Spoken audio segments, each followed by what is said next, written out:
From the discovery of a massive lithium deposit in the United States to a trapped cave explorer spending 9 days underground before being rescued, to an increased solar power adoption in South Africa, good things are happening every day. Welcome to another episode of Good News, where we show you the positive side of humanity.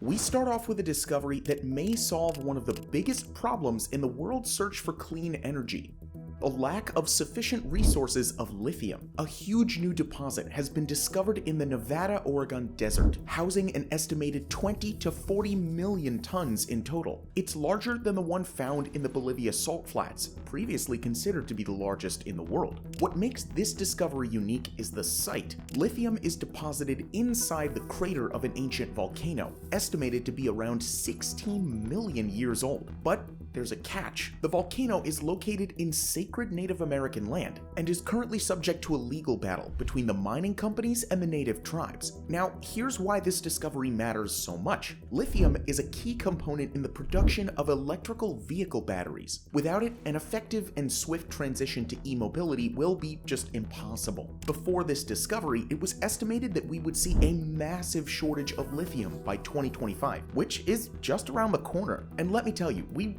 really don't want to be in that situation. Lithium powers your phone, your laptop, and other portable devices too. If it has a battery, there's a good chance there's lithium in it. A shortage would therefore cause a decline in the adoption of electric vehicles and lead to prices skyrocketing. Theoretically, a lithium scarcity could also lead to international tension as countries try to take hold of its last remaining sources. Currently, there are only 101 lithium mines all over the world. That's not exactly a lot in the grand scheme of things. The new discovery can therefore potentially change everything from prices and price security to geopolitics. If the USA can find a way to extract the metal safely and ethically, it could have its own lithium supply at the start of 2026. Now, speaking of clean energy, we're off to South Africa, where a rooftop solar panel boom has taken over the country. Energy experts revealed that the country's installed rooftop solar capacity grew from 983 megawatts in March 2022 to over 4,400 megawatts in June 2023, a staggering increase of 350% in just over a year. The country has been facing an energy crisis due to old and inefficient coal power plants. As such, the switch to solar power provides consumers with independent electricity and helps them deal with the severity of load shedding. Load shedding is used as a last resort by electricity companies to rotate energy consumption by causing intentional blackouts until demand increases. But with outages happening every week, it's no surprise that people are turning to solar panels. Another good thing to note here is that the South African government is taking steps to assist its citizens in their efforts to adopt clean energy. A new rebate scheme launched in February 2023 allows individuals to claim up to 25% of the installation costs of their solar panels and promotes wider adoption. And adoption has been quick. Research suggests that by 2025, electricity generated from the private sector will exceed that of the country's largest electrical company. And that's what we call the definition of a boom. Hi.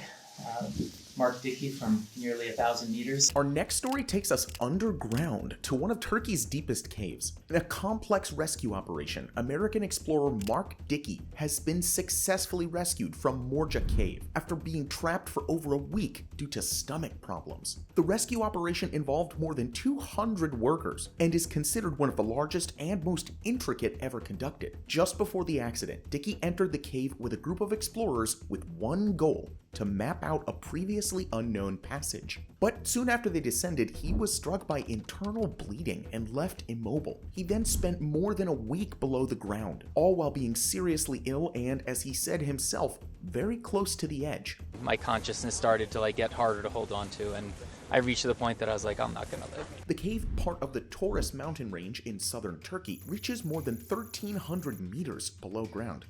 Its many vertical shafts, deep pits, and narrow passageways presented a real challenge to explorers and rescuers alike. This is why several teams of experienced cavers from Turkey and countries around the world, including Croatia and Hungary, had to take part in the operation. All in all, more than 200 rescuers worked day and night to save Dickie and bring him to the surface. Once out, the explorer thanked the authorities and workers for their dedication, saying it was amazing to be above ground again. It is amazing to be above ground again. I was underground for far longer than ever expected. The swift response proved decisive, as at one point, Dickie even needed a blood transfusion below the ground. Speaking of blood, we've got some good news on that front as well. A new blood test has shown promise in potentially aiding an earlier diagnosis of Parkinson's disease. Parkinson's is a disorder of the nervous system that can be challenging to diagnose in its early stages, and currently there are no definitive diagnostic tests available. But researchers at North Carolina's Duke University discovered early signs of the disease, which can in turn be detected by the test. That's contrary to current tests for Parkinson's disease, which offer insight only after significant damage has already occurred. Diagnosing Parkinson's earlier would mean that therapies could also start sooner, reducing the effects of the disease at its onset. This will be beneficial to mental health and quality of life, not just for patients, but their families as well. The test can also improve the accuracy of the diagnosis, as Parkinson's is often misdiagnosed due to sharing symptoms with other disorders. In time, it might even lead to therapies that halt or reverse its effects, all because it was identified early enough. Scientists still have a long way to go before the test is